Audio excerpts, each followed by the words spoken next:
మనం ప్రతి ఆదివారం క్రిస్మస్ చేస్తున్నాం. స్తోత్ర.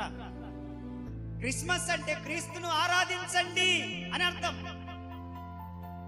ఆమె ఏంటి అర్థము? హలో, ఏంటి అర్థము? ఇందాక ఎందుకు మిమ్మల్ని అందరిని నిల్చోబెట్టి పాట పాడండి, శరీరాన్ని కదిలించండి, ప్రభువును స్తుతించండి, చేతులెత్తండి, చప్పట్లు కొట్టండి, మాట్లాడండి, గంతులేయండి, ఆనందించండి అని ఎందుకు చెప్పాను అని అంటే, అసలు క్రిస్మస్ యొక్క ఆంతరార్థం ఏంటి అని అంటే ఆరాధించుట, వేరేది కాదు.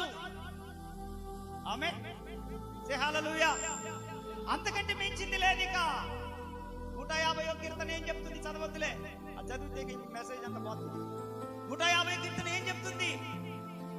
సర్వజనులారా యెహోవాను, కమ్ ఆన్ ఎవ్రీవన్, యెహోవాను, ఆయన ప్రభావమును, ఆయన బలమును, సమస్త పశువులారా, భూజంతువులారా, నక్షత్రములారా, సముద్రమా, యెహోవాను చెప్పాలి, స్తుతించండి.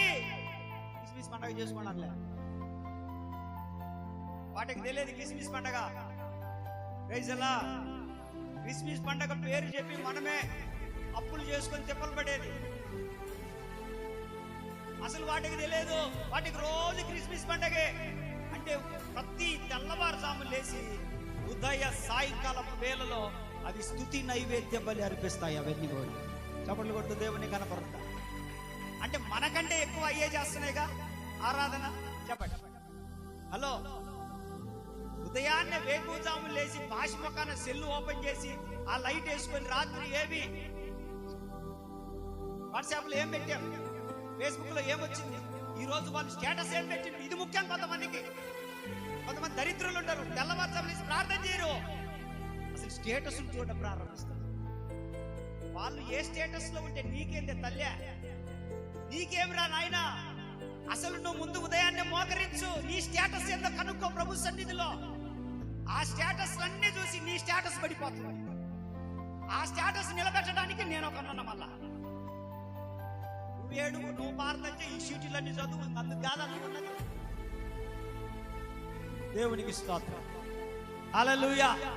ఈరోజు రాత్రి మీ స్టేటస్లన్నీ మారిపోవను గాక.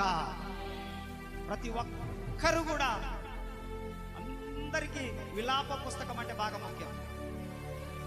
ఏ స్టేటస్ ఓపెన్ చేసినా కూడా విలాప వాక్యాలే ఉంటాయి.